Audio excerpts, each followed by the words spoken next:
Hello everyone, boys and girls, ladies and gentlemen. You're watching Real Russia channel, the deepest insight into the real Russian life with no fake and no bullshit. My name is Sergey Baklakov, and for the first time in the whole Real Russia history, I'm going to make the review on the real Russian car, which you can see on your screens now. So let me to introduce you Lada Granta. This is definitely the most popular car in Russia nowadays. This is the car which is produced by the biggest and legendary car maker in Russia, AutoVAZ. So here it is, Lada Granta.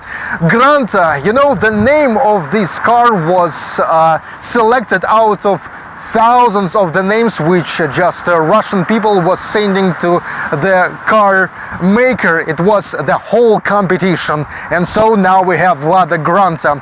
You know, it's a low-cost front-wheel drive car, Russian car, and it's actually the freshest model. You know, they have started producing this on a serial basis just in December 2011. Actually, it's almost in the beginning of 2012, just 4 years ago. You know, this car is available in three types: Lada Granta sedan, Lada Granta sport, and Lada Granta hatchback, which was modernized into the liftback. So now we review Lada Granta liftback. Look at this side, so that's why it is called liftback.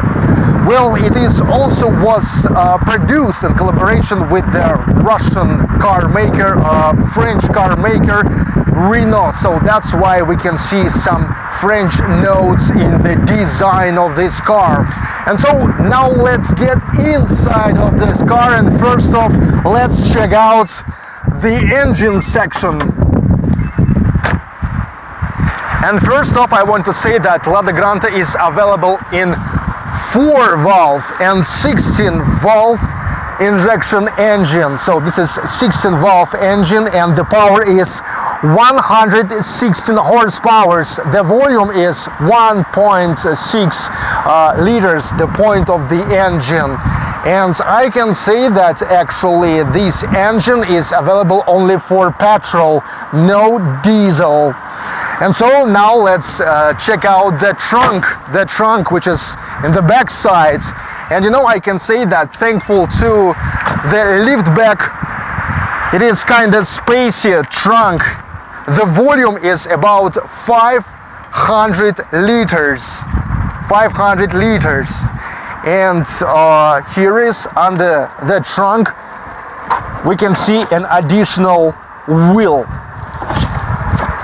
Yes, it's really kind of big. I can easily get there and just to be there. Now let's check out the fuel cap.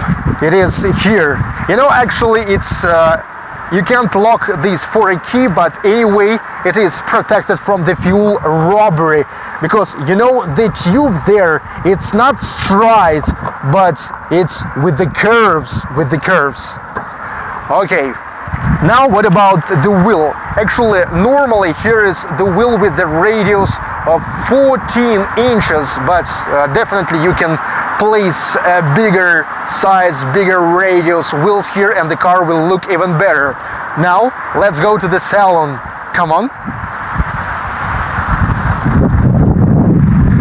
First off, I want to say about the door, and I want to say about the window. I really like this window because it's pretty big, and when you turn your head to the left, you don't see this thing here. So the field of view is pretty perfect. If you drive the car, then definitely you know what I'm talking about. So what about the control of the window? You can control this with an electronic button, but unfortunately in the back side you have to open and close the window manually. Now what is about the steering wheel? This is an electric power steering wheel with an airbag, and minimally, but you can control this vertically, you know, in this position and this position. Next thing, what is about indicators? Look at them. They're actually mostly just a standard information regarding the current time, regarding an old time run, and how many kilometers you run since you reset your indicator, the temperature of the engine, and how many liters of fuel you spending in a concrete period of time, actually right now. You know, in average you spend about 7-8 liters per 100 kilometers or per 62 miles, because I know you guys, many of you understand in miles better than in kilometers. Well, in just standard speedometer in kilometers per hour, and how many rotates makes your engine, it's here. Well, this is actually the holes of fun, which is the same as on a Renault Logan and Renault Duster. Now here is a built-in audio with just 3 functions, just like a radio receiver, USB port, so you can place your own memory, USB memory stick, and listen to the music that you like. And Bluetooth. Actually, here you can connect the Bluetooth devices and, for example, listen to the music from your mobile phone or talk by mobile phone with somebody through the Bluetooth. And it's a great alternative to the hands-free headphones or the Bluetooth device that you place in your ear and actually in this moment look like an idiot.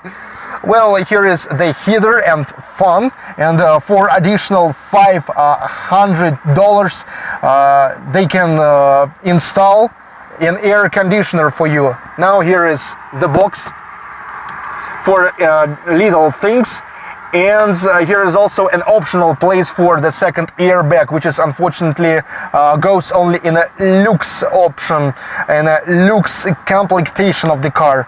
And one airbag here. Next thing, what about the transmission? Transmission here is in the manual 5-speed transmission, and also it is available in an automatic transmission, which is have just 4 speeds. And you know, Lada Granta became the first Russian car which became to be available with the automatical transmission already in Syria, so I mean from the factory, and this is the transmissions which is provided by the Japanese company Jatco or Yatco, I'm not sure how to name this right. What's about the minuses of this car is that here we don't have an armrest, so you can't hold your elbow on it and to feel more comfortable. But even without this, it's still kind of comfortable here. Just by my feelings, I can say that, you know, I'm not a small boy, I'm kind of big boy, but anyway, here I can feel pretty well. It's pretty spacey here. What about the back side? Let's look there.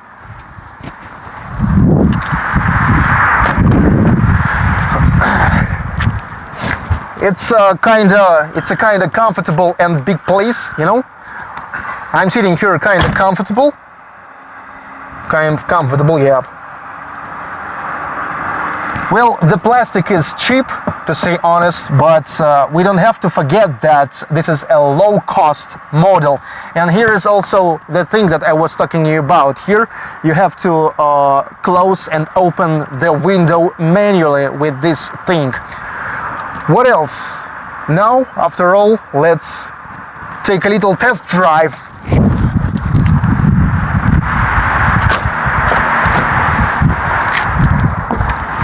First off, let's see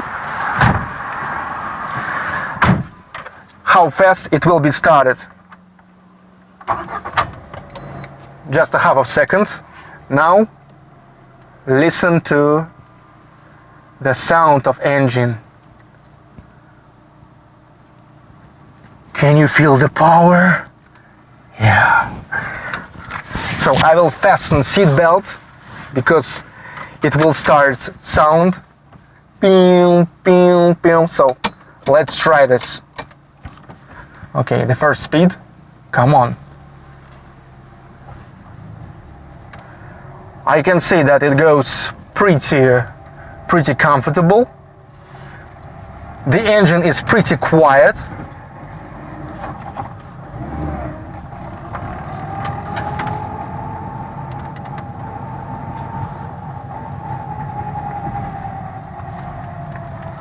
Well, it's good.